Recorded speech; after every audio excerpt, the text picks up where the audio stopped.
When Bowie started working on Let's Dance, he told producer Nile Rodgers something unexpected. "I want to reinvent early rock and roll, Little Richard energy, but through the sound of the 80s.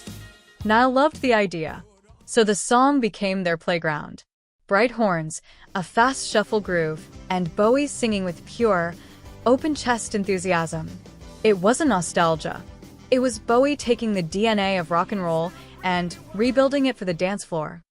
During pre-production, Nile Rodgers made a small comment that changed everything.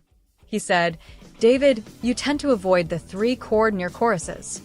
Bowie laughed and said, "I never noticed, but you're right." Nile suggested embracing that chord this time. That switch opened the door to a new kind of brightness, a harmonic lift Bowie had rarely used before. Suddenly, the song had that wide-open, euphoric chorus we know today. Here's one of the most interesting behind-the-scenes surprises. Stevie Ray Vaughan played guitar on the album, but in this song, he's almost hidden. Why? Because the early demo had more of Stevie's bluesy fills. But during mixing, Nile Rodgers and Bowie agreed that the song needed momentum. Horns, rhythm guitar, and drums driving forward. So Stevie's part stayed, but far in the background. Bowie later said, "This wasn't a guitar showcase. It was my rock and roll song."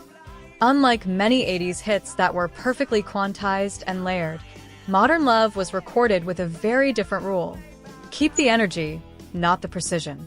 Nile Rodgers pushed the band to play like they were on stage, not in a studio. Bowie wanted a slightly rushed, forward-leaning groove. The result? A track that feels like it might fly off the rails, but that's exactly why it works. The song was Modern Love. Unlike many 80s hits that were perfectly quantized and layered, Modern Love was recorded with a very different rule. Keep the energy, not the precision. Nile Rodgers pushed the band to play like they were on stage, not in a studio. Bowie wanted a slightly rushed, forward-leaning groove. The result?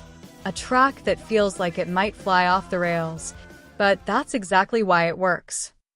Modern Love became one of Bowie's most beloved live songs.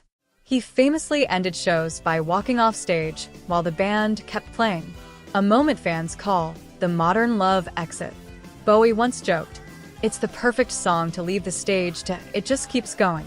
That sense of endless motion is the heartbeat of the song. So, when you hear Modern Love today, that joyful horn line, the racing groove, the smile in Bowie's voice, remember that it didn't just happen. It was the result of two visionaries, Bowie and Nile Rodgers, challenging each other, discovering new tricks, and reinventing rock and roll for a new decade. This is Jukebox FM. If you enjoyed the deep dive, hit that like button and tell us, what's your favorite Bowie era? See you in the next one.